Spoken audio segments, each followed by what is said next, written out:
It's been a really, really messed up week.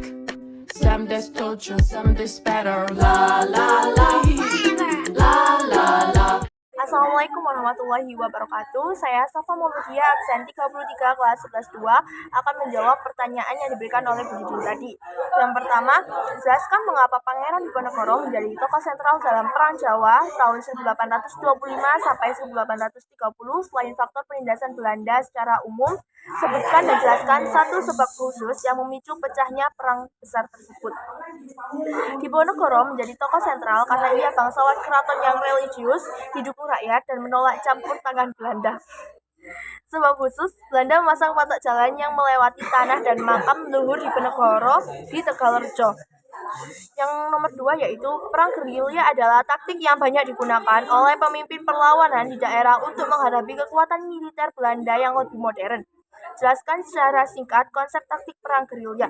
Gerilya adalah taktik serangan cepat dan tiba-tiba, lalu mundur atau hit and run, memanfaatkan hutan atau pegunungan dan menghindari perang besar karena kekuatan senjata tidak seimbang.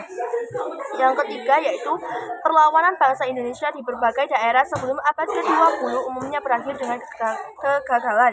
Sebutkan dan jelaskan 3 faktor utama yang menyebabkan perlawanan bersifat kedaerahan tersebut mudah dipetakan oleh pihak Belanda.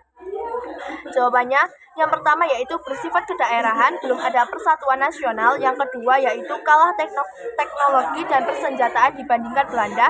Yang ketiga yaitu politik Divide et Impera, Belanda memecah kekuatan lokal. Dan yang keempat, Perang Aceh dikenal sebagai perlawanan terpanjang dan terberat bagi Belanda.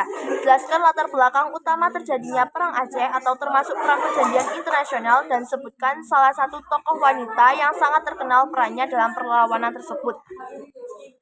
Jawabannya, Perang Aceh terjadi karena Aceh adalah kerajaan Islam yang kuat, letaknya strategis di Malaka, dan Belanda mendapat peluang menyerang setelah Traktat Sumatera tahun 1871 dengan Inggris.